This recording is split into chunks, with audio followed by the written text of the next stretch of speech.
Welcome to Pulling Threads, everyone. Today we have our guest, Stefanie O'Connell. And I just want to say there's a particular kind of relief that arrives when someone names out loud what we've been quietly carrying, maybe as our own private failure.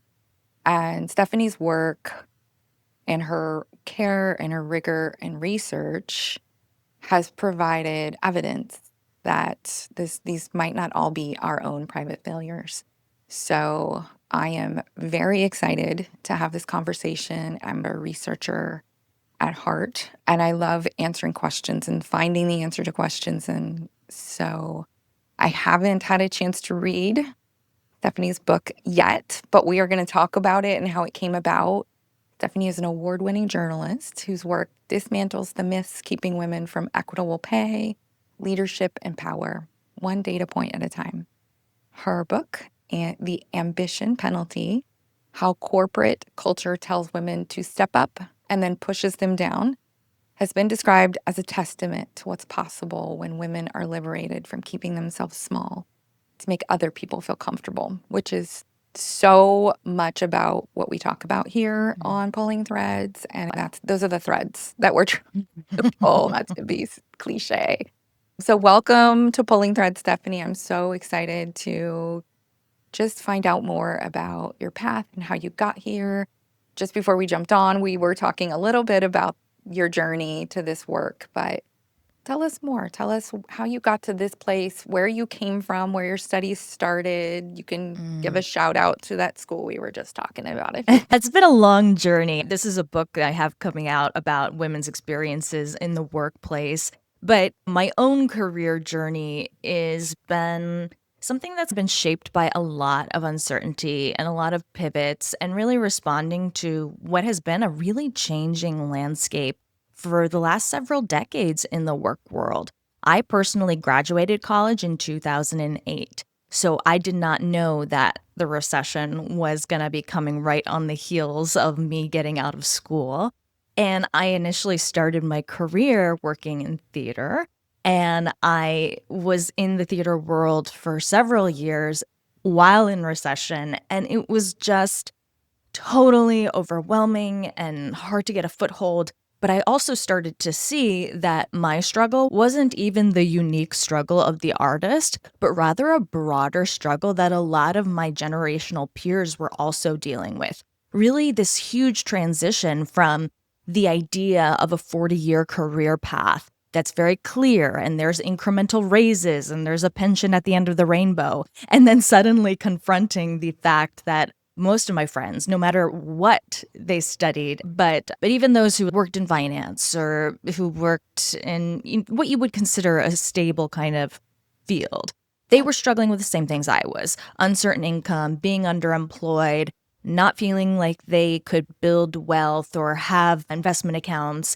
And what I started to have a developing interest in is this shift in the landscape of career and money specifically. Yeah. And over the course of my own financial struggles as someone who was dealing with living in a recession as an artist, I started using my other studies to write and research around money and personal finance specifically. And I started my career in that field pretty soon after. I was reporting all about money, and what became really clear in the process of reporting was that people's experiences of trying to do all of the quote unquote right things played out very differently depending on their identities. And I really became focused on what was happening with women, because what I kept coming across in the reporting were these stories that were being told to us about why women were being underpaid,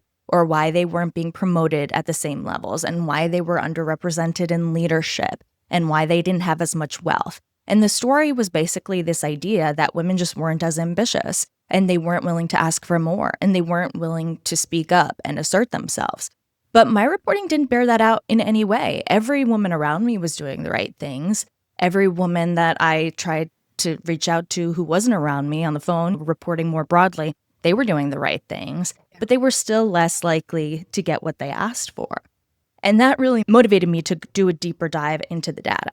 And what often happens with research, especially academic research, is that it's very siloed. And every discipline has its own little journals. And the public health versus the psychology versus the sociology versus the economics, it all stays in its own little journal and behind a paywall. Yep. And I started digging deeper into these papers and just seeing how much we were missing in this conversation around women's career advancement, their access to money, their access to power, and the myths that were being told and retold about why women were struggling so much to get ahead, when in fact the research told us exactly what the real problem was. And it wasn't that women didn't have enough ambition. It's that they were being punished for expressing the ambition they had. And that's really what started the process of writing this book, The Ambition Penalty, which is a very deep dive into the data that exposes this essentially catch-22 that has really characterized a lot of more modern gender inequality and how it continues to reproduce itself even as more explicit barriers to women's participation in the workplace fall away. Wow. So the research was already there. I think that's a really interesting point that it's there, but as you said, it's behind a paywall. People are only going and getting what they want from it and then coming out and reporting that. So that's Yeah. really what you were doing. You were doing an overall look at what has been researched and what's actually in the research. What Yeah. do we already know, but nobody knows? I was hosting a show for Real Simple magazine where people would call in with a money story, and then I would talk them through it, and we'd explore not just what the advice was, but how it showed up in people's lives. And I remember there's this one woman who called in, and she said, I have always followed all the best negotiation practices. I even took a negotiation course in college. I always follow the HR recruiters and people on Instagram who share their best tips and tricks. And when I went to implement these tips and tricks in my own negotiation for myself, not only did I not get the raise I asked for, but I actually had my job offer rescinded for doing so, for even asking. And so I was reporting that story. And that was one of the places where I was like, okay, is this just totally out of the blue? Does this never happen? Because that's what we've been told. Yeah. And what I found is actually this shows up in the research. This is not an anomaly. Now, it's not to say that negotiation isn't worthwhile. What the research consistently shows is that women in the United States have been just as likely, if not more likely, to negotiate their pay relative to their male peers for nearly 2 decades now. And yet they are still less likely to receive what they ask for. And not because they're worse negotiators, but because of the bias in which when women ask for more, it triggers backlash against them. You're ungrateful. Why are you putting yourself forward? Are you not a team player? Where a man is more likely to be perceived as a go-getter and good for him for asking. And Right. it's not to say it's statistically significant that the backlash is greater against women and other marginalized groups who are underrepresented in the workplace because of these biases and responses to their attempts to assert themselves in the same way. I think that we almost needed a separate negotiation class, right? We Mm, can't take the same negotiation skills and apply them because the perception is going to be totally different coming from us correct. versus someone else. So let's talk about some of those biases, some of the things that you Mm, found, if that's okay. yeah. When you come across these kinds of findings, you'll often see these claims that it's like, we're not discriminating in this way just because you're a woman.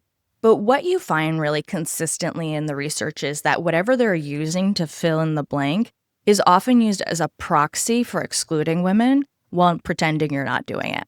So one of my favorite papers really looked at women's access to leadership positions and why they were still struggling to be represented in equal measure. And what they found was that women would be discriminated against not in the explicit we don't want to promote her because she's a woman way. Instead, they would weaponize women's other identity characteristics against them through double standards that were not applied to their male peers. So when it came to age, for example, a young woman would be excluded because she would be considered too young for leadership, while an older woman would be excluded for being too old for leadership. Meanwhile, for men, if it's a young man, his age would be cast as an asset. Wow, guy who was the same age as the woman who was considered too young, he is fresh new thinking, next generation leadership, just what we need. If it's an older man, he's a seasoned, experienced professional. It's just what we need. And so what you have again is the same thing that's being framed as an asset for men being framed as a liability for women.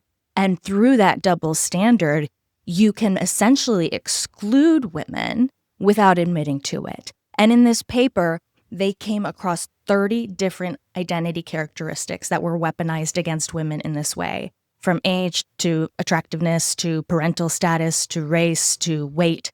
And I just point out that in addition to this too ambitious enough double bind, you also have all of these identity double standards too. And so basically what you get is this compounding of bias upon bias in such a way that even if it's a slight bias, like it's happening just a small percentage of the time, because it's happening so consistently and so frequently, especially when you zoom out over the course of a 40-year career, like from hiring to deciding how mentorship is going to be doled out, to deciding what projects are going to be given to whom, to deciding who's going to get promoted, to deciding who's going to get elevated to leadership, because that's happening so consistently, even a small amount of bias like this winds up compounding into enormous gaps over the course of time. And we really do see this play out very consistently in the data. None of it surprises me, right? It makes sense. Just the word ambition placed upon a man versus a woman does have a different feeling, right? It does,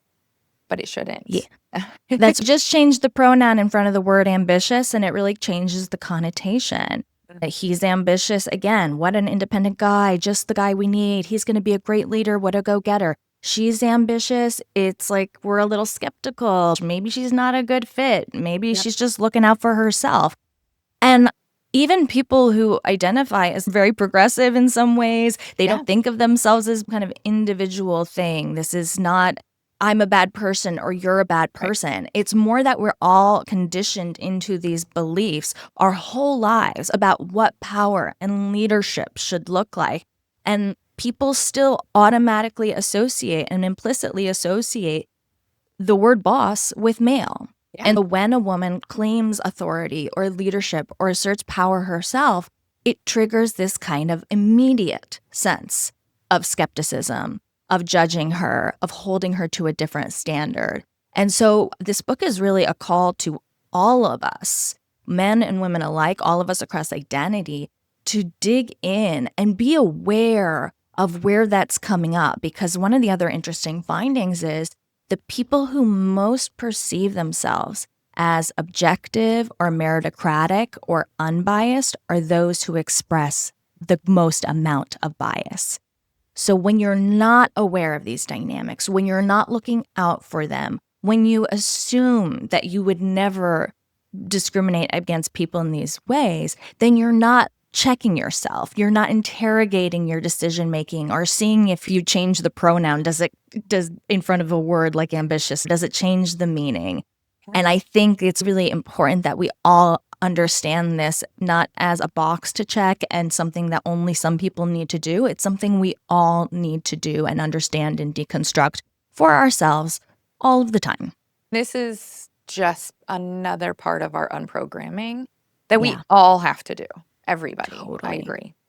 And I can see what you're saying. If you think, oh, I'm the most feminist, like if you hear, sometimes you hear men saying, I'm a feminist man.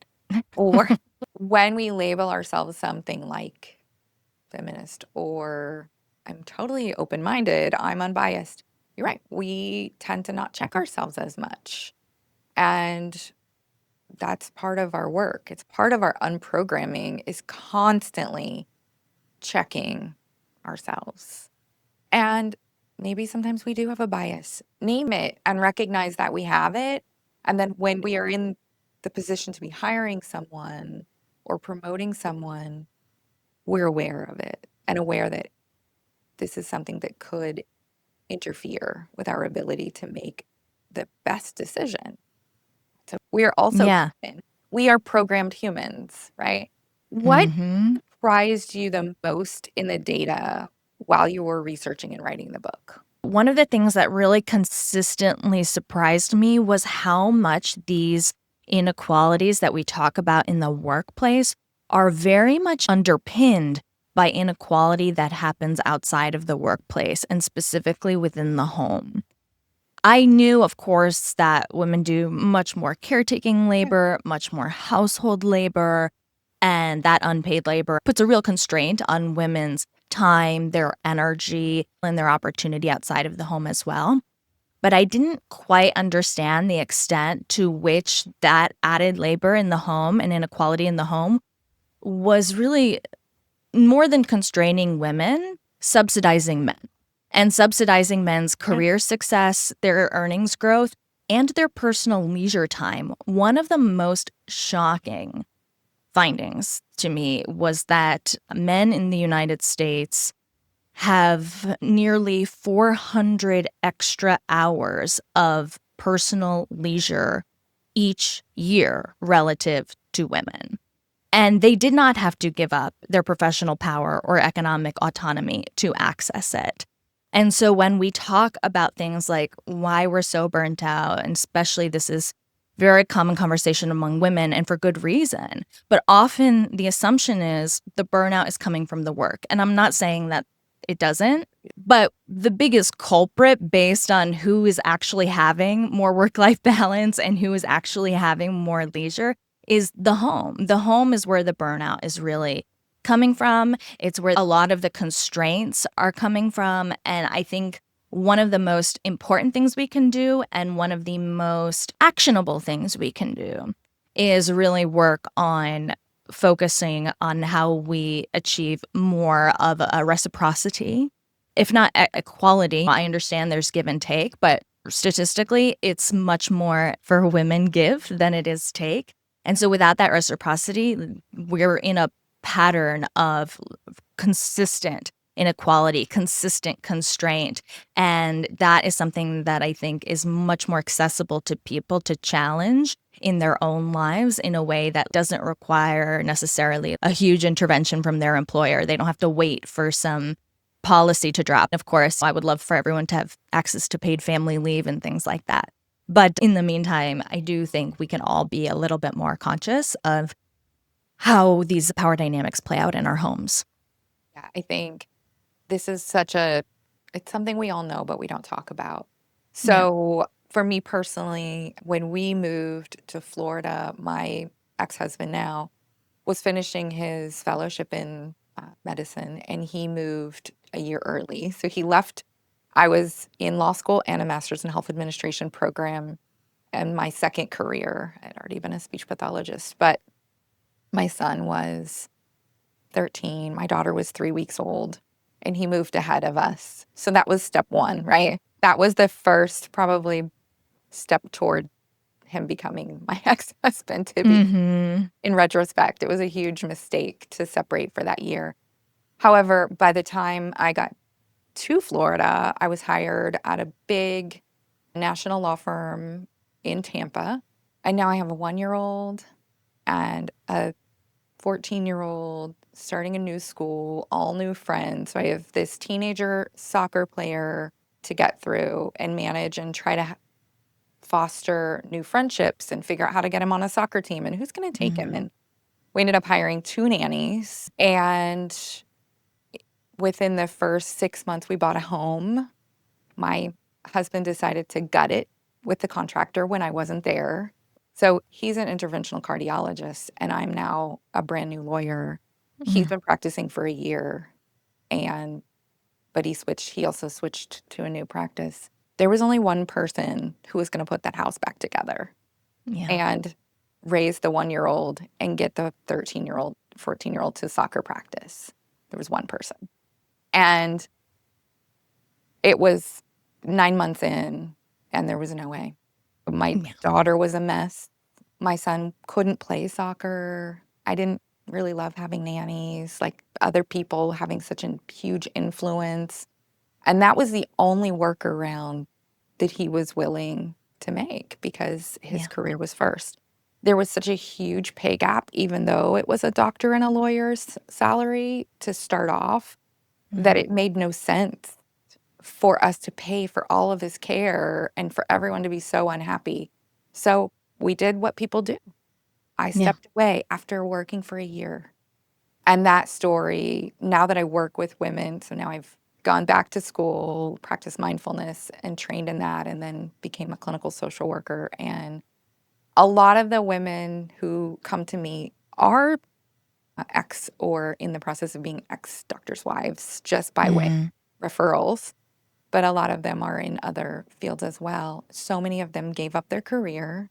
Mhm. That's one extreme, right? But then what you were talking about with the differences in just their ambition, like he never took his foot off the gas. He still hasn't, Mhm. right? He worked, built his reputation. He's a nationally renowned interventional cardiologist. He travels the world. That never stopped. We Yeah. have 2 little kids at home Yeah. and a teenager, and it never stopped. I didn't know where he was most of the time. So that's the reality that we face. Yeah. And It really just speaking of what I was saying about, like, men's careers effectively being subsidized, like, he doesn't have to take his foot off the gas because the children are well taken care of, right? And that is really very common in the data. This might sound harsh, but my perspective is if your life doesn't fundamentally change in a meaningful way after you have kids, then you just have a job like everybody else. You're not providing anything or sacrificing anything really, unless you are showing up as someone who is like investing in the kids also. Because like you would have a job whether you had the kids or not.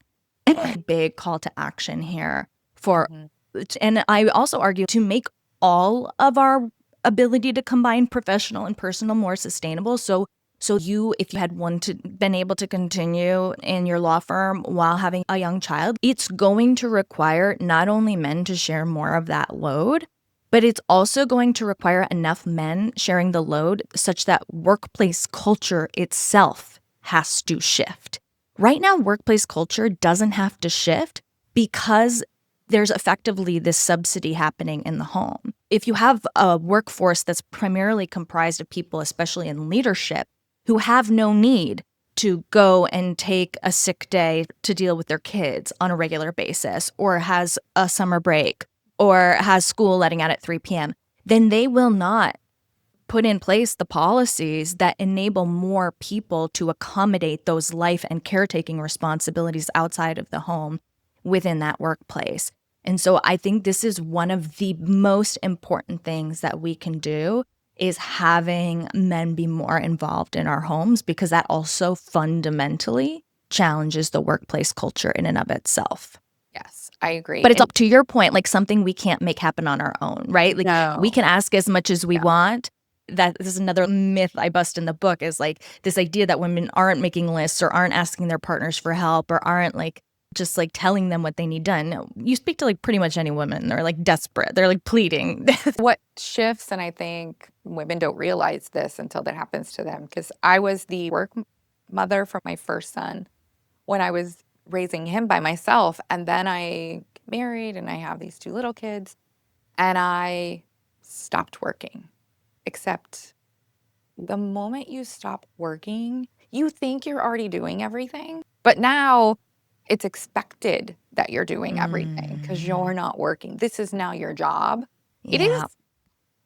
the most unthankful job on earth. Some people love it. I didn't. I'm definitely my human design, my astrology, everything says I need a career and a purpose. So it was Mm, a really miserable time for me, even though I did love being with my kids. I want to say that incorrectly, but I was miserable. I hated being a housewife and I felt It's alone, so much work.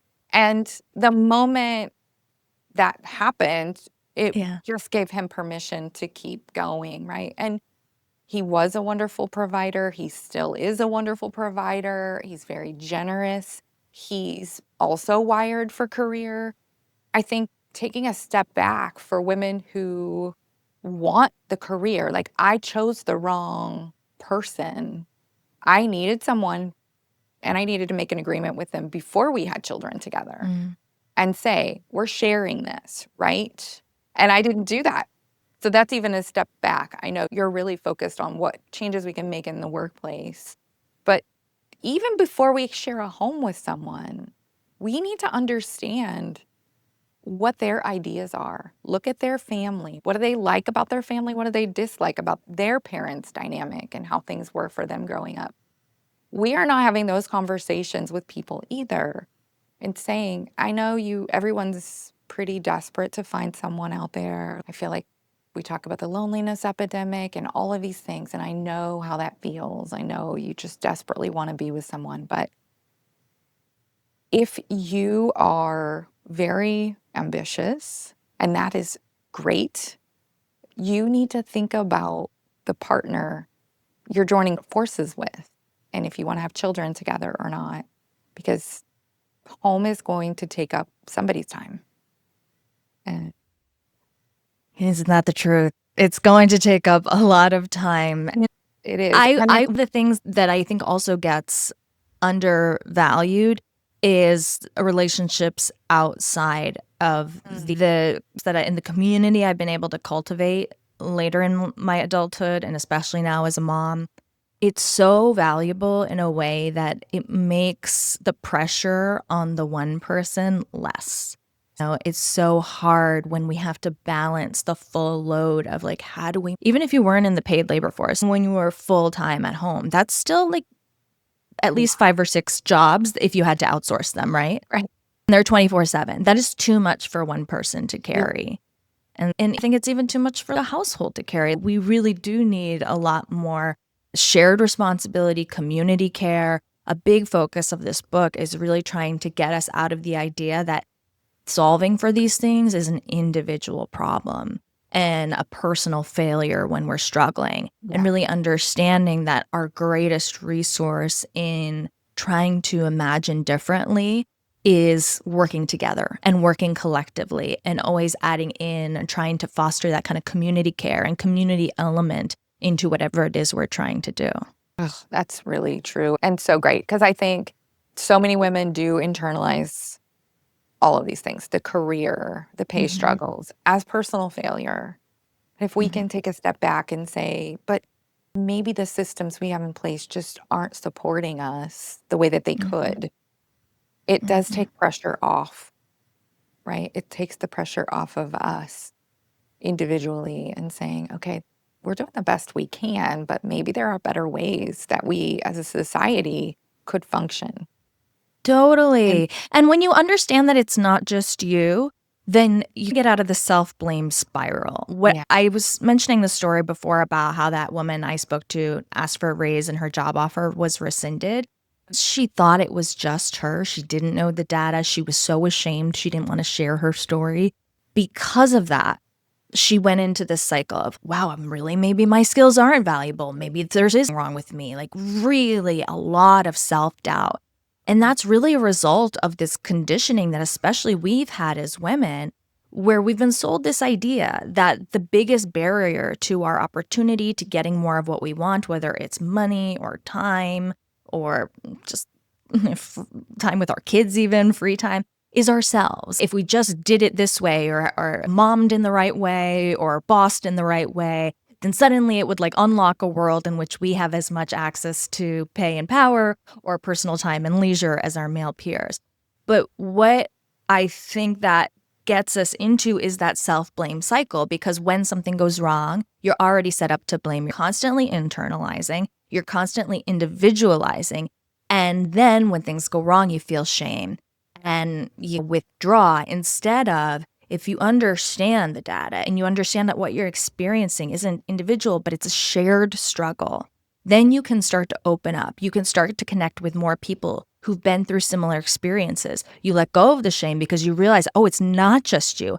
And then you start being able to share information, build resources, get resilience to say, wow, if this is happening to so many of us, this is actually unacceptable. This is a collective problem that requires a collective solution. It's not something that I'm going to individually hack my way out of, but I'm going to collectively start to share my experiences and contextualize what I'm going through within a broader experience of what women are going through. Then we can build solidarity in a way that does meaningfully challenge the systems that be. Because we see systems change all the time. When I tell people it's not you, it's the system, they'll often be like, if it's not me, it's the system, what can I really do?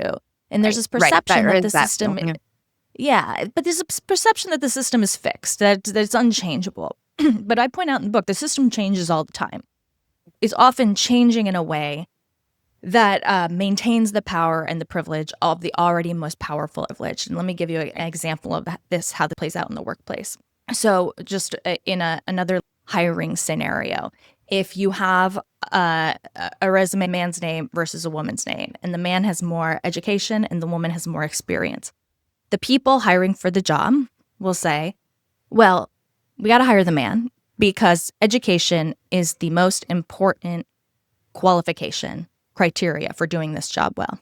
Mm-hmm. You flip those names on those resumes, and suddenly we got to hire the man because it's experience that really matters for doing this job. There's always a way.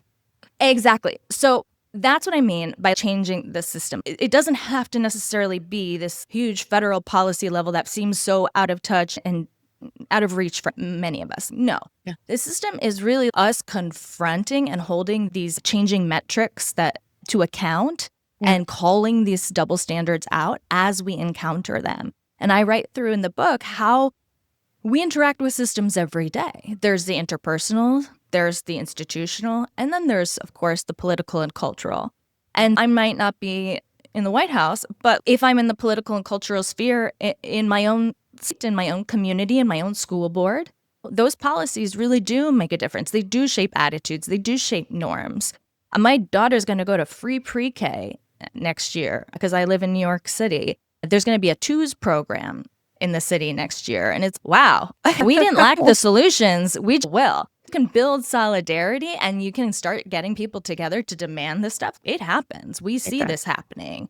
And then, of course, on the institutional level, you have your workplace. Yeah, you want to get paid more. You still want to work on those negotiation practices, be aware of the biases that manifest, but also let's look at is there a paid transparency policy in place in this organization? Is it being enforced? Are people hiding pay discrepancies in bonuses? These are kinds of commitments that a lot of people state. And again, it's something I think we can do a better job of holding our organizations to account more effectively if we are approaching it collectively instead of as individuals, because we know that these are the kinds of policies that reduce a lot of inequities.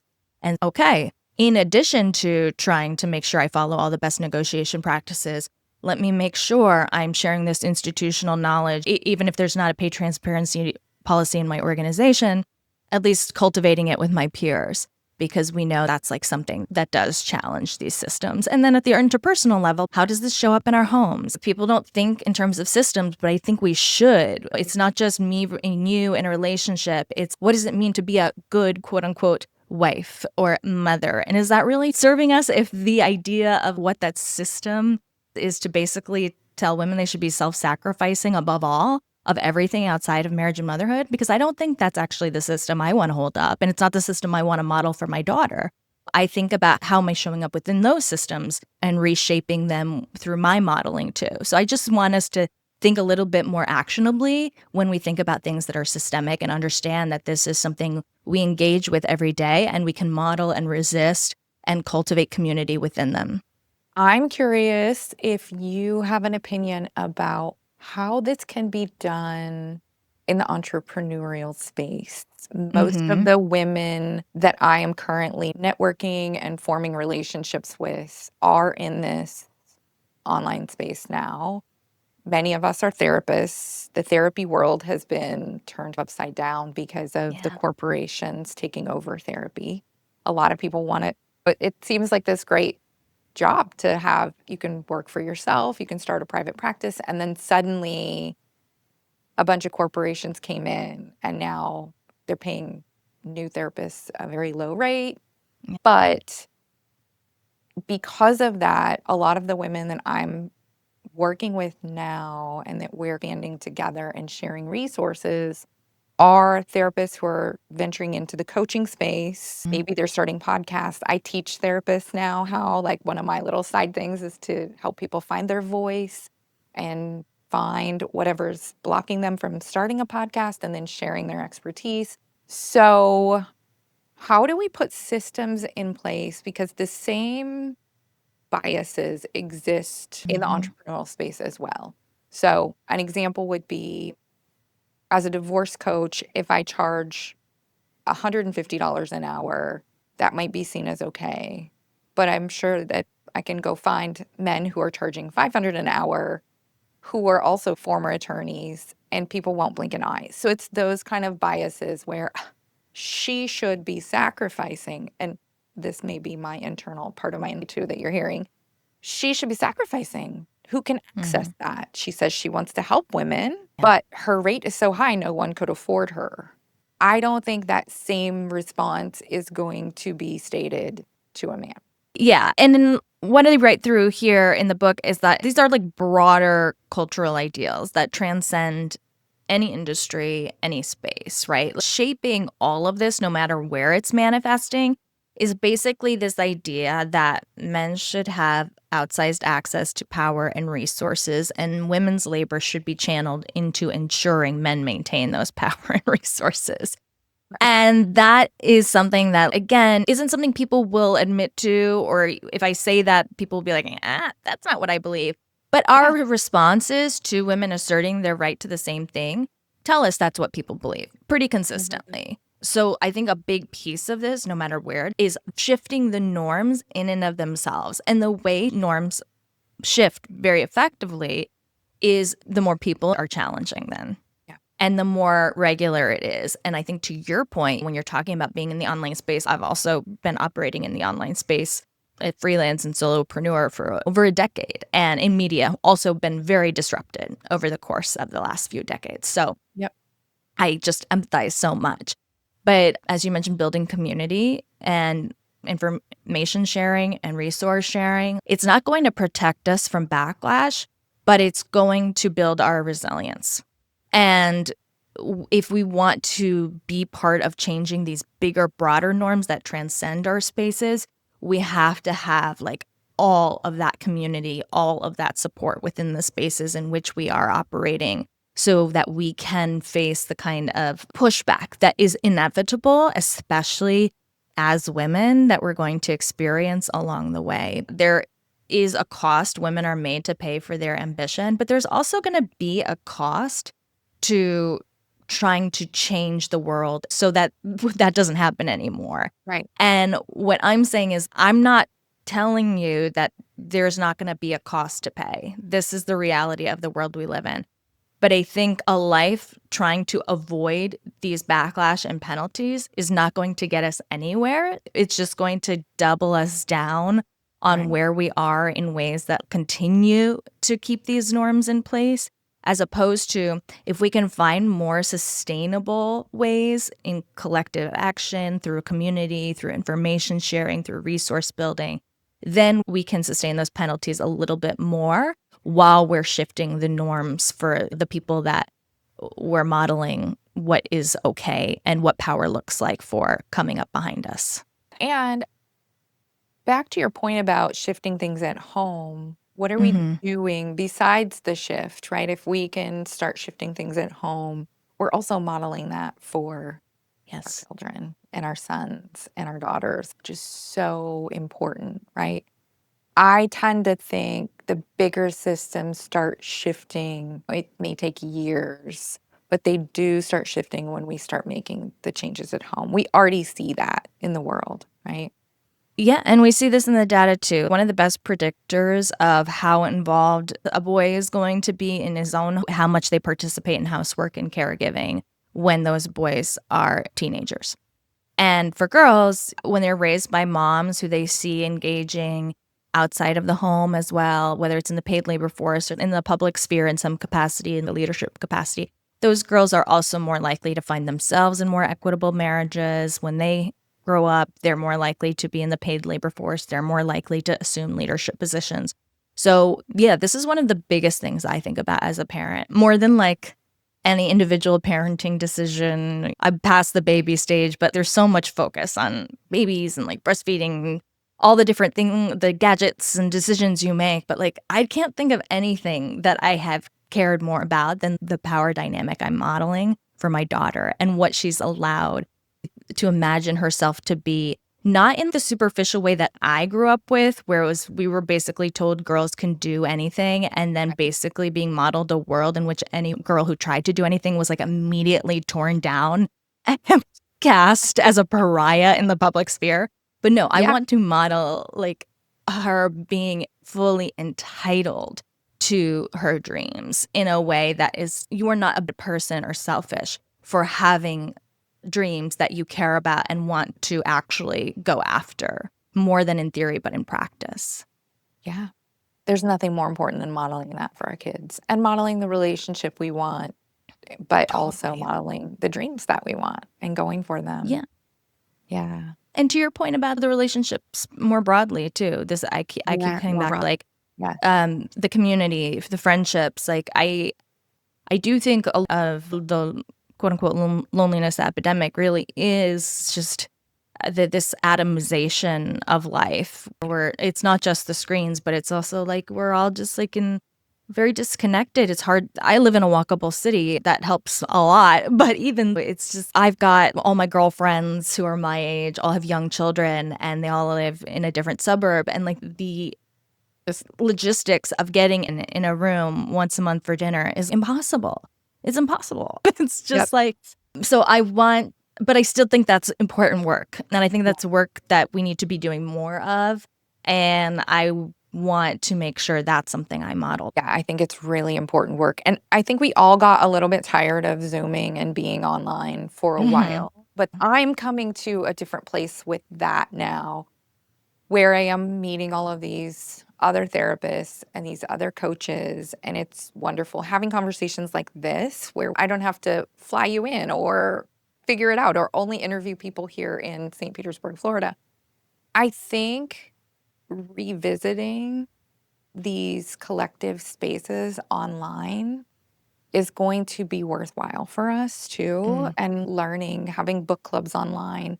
We did it because we had to during COVID, but I did all of my mindfulness-based stress reduction training through Brown University, including 3-day silent retreats, 1-day silent retreats online. And it Mm. wasn't just because of COVID. COVID was probably responsible for making that space available when I did it 3 years later.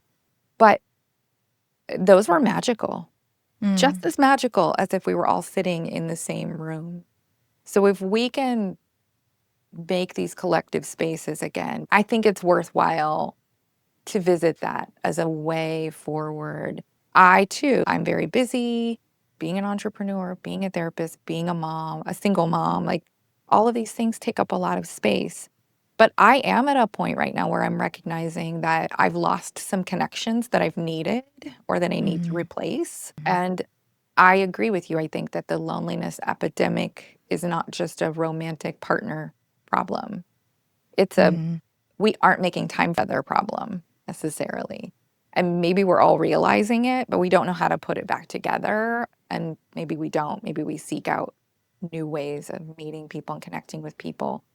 But that's how we support each other through everything you're talking about in the book, too. If we're not talking about Totally. it, if we're not having conversations about the systems, if we're not facing the reality of the systems that are in place, then nothing is ever going to change. We have to keep having the conversations and we have to do it.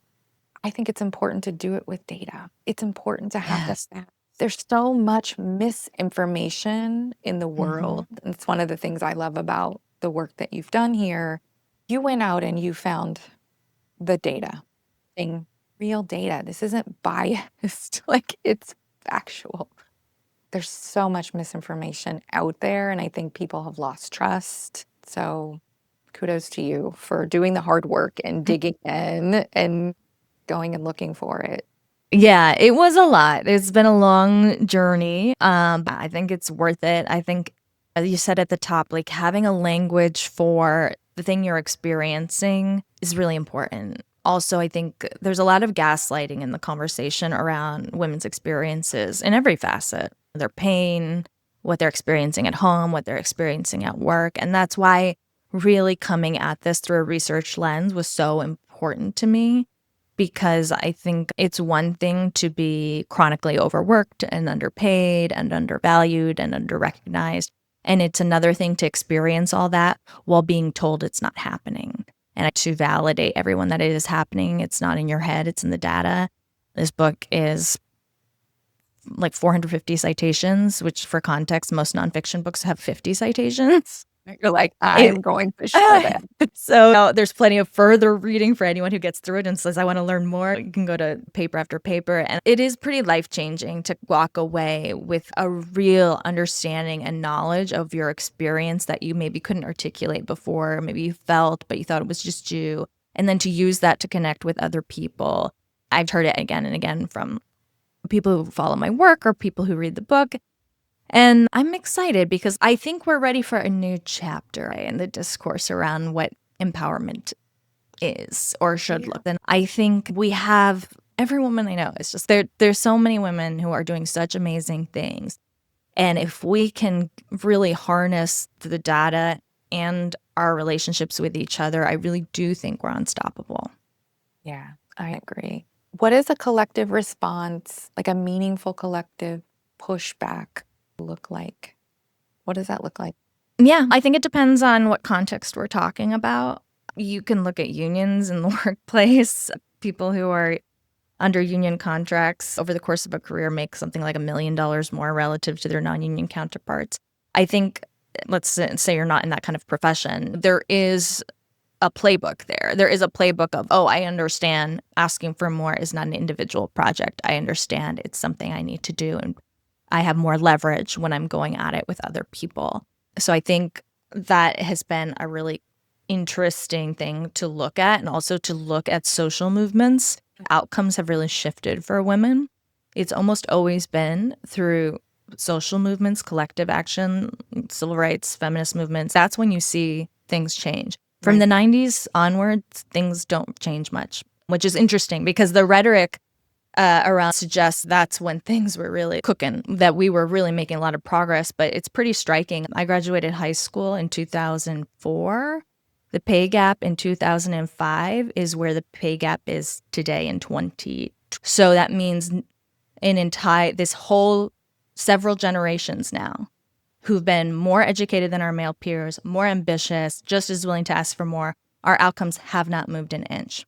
And I think that really points to the failure of this very individualistic approach to power instead of understanding these collective approaches where, our outcomes changed when we had the Equal Credit Reporting Act put in place and women couldn't be denied credit cards anymore or loans in their name, or they couldn't be explicitly fired for being pregnant at work. Those are the things that move our outcomes. So those are the things that we need to be focused on. So it hasn't moved at all. It didn't improve and then go back. So there was a little shifted? improvement, like a cent or two, but the last few years the pay gap has widened in the US. So yeah, not surprisingly. But I think the beginning of the book is a real reckoning with this kind of myth of progress, and then also the idea that it's a linear thing, and a confrontation with understanding where we stalled out and understanding that being like when there was this real shift to framing empowerment from this collective project that really focuses on changing the environment around us to this very individual project that focuses on changing what's solely within us. And that's not to say you shouldn't be focused on your self-development and all of that, but the idea that women are like singularly less self-developed than men is quite frankly obscene to see out there operating in the world. Right. that is not the barrier in terms of equitable outcomes. And I think we really need to wind back a little bit and be like, this is where we went wrong. This is Yeah. where we went wrong, is when we went into this totally individual and internal understanding of the problem instead of understanding the environmental and the collective response to the problem. So interesting, because if you watch, I do watch a little bit of, I'm not going to say the manosphere space, but that is like I check it out to see what's out there. Yeah. And there's so much, like if you look at college graduates, Yeah. their numbers are going down.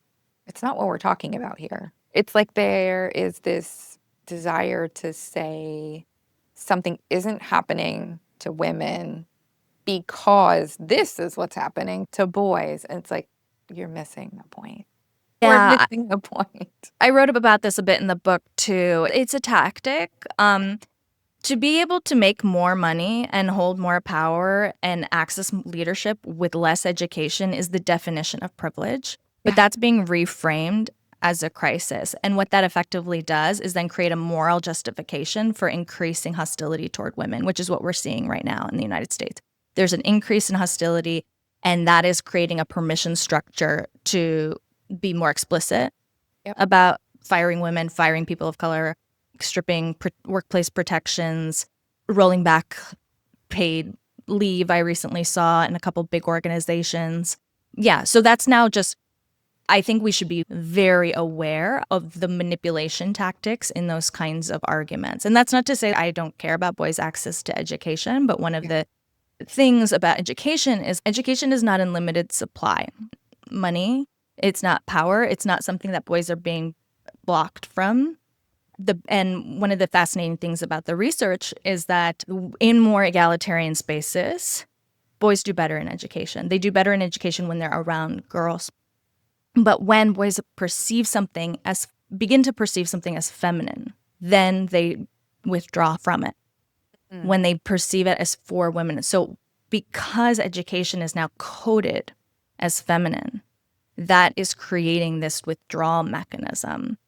And I think there's a crisis, but it's more of a crisis of radicalization than it is a crisis of any kind of falling behind. Because as I said, guys with less education are still making more money than women who have more degrees than they do. For the woman who's listening, who's overworked, but not over her ambition, what's the one thing that you would want to leave her with? I want to validate her. I am her. I know her. We all are her. I want her to be able to contextualize what she is experiencing within this broader experience of what is happening to women and understand that what she's facing isn't a personal problem. It's been created and designed this way. And you trying to color code your calendar or download an app or whatever isn't working for you. It's because of this broader design structure and not because of some personal flaw that you have within you. So hopefully with the understanding of the data, you can start to connect with more people going through these experiences. You can start to build your community. You can start to build your sources of support and your information sharing and your resilience in ways that I hope really helps us build that muscle of community and collective resistance in ways that reshape these norms that are really holding us all back. Thank you. Reflections that you have on things. I can't wait to read the book now.